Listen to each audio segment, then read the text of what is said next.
constater aujourd'hui, c'est que on doit lutter. Et la dernière fois qu'on était là, on l'avait dit déjà très clairement, c'est de ne pas avoir des papiers, d'étudier dans ces conditions-là, de vivre dans ces conditions-là, c'est très humiliant. Je trouve que, et nous trouvons que c'est inadmissible de continuer dans ce genre de conditions. Les étudiants, ils se battent pour leur droit très simple d'étudier et l'État français, il nie leur existence. Et ça, c'est pas dans les valeurs que les gens de ces pays, ils veulent incarner.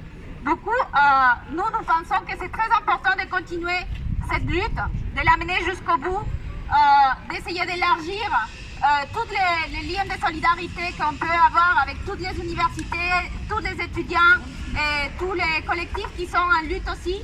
Parce que comme on l'a dit les camarades précédemment, aussi on lutte pour nos conditions de travail, pour avoir un salaire digne aussi.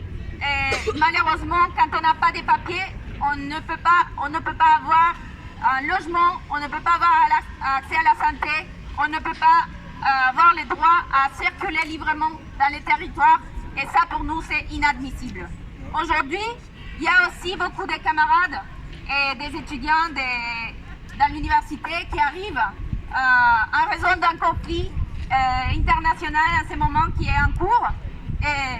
Et c'est très dégueulasse, en fait, l'attitude de ces gouvernements de faire un tri raciste très sélectif par rapport à ça et de permettre juste quelques étudiants qui sont réfugiés de ces conflits et qui ont la bonne nationalité, entre guillemets, d'avoir des droits à être régularisés autant que les autres, ils se battent depuis des années et depuis des mois, comme c'est le cas des collectifs des étudiants étrangers de Paris 8. Du coup, nous sommes là et nous y serons jusqu'au bout pour se battre pour le droit et pour exiger au préfet la régularisation immédiate de nos camarades pour des conditions dignes de travail, de circulation et d'études dans les territoires français. Je vous remercie et on continue la lutte, on lâche rien. Merci beaucoup. Merci. Du bruit pour Marie.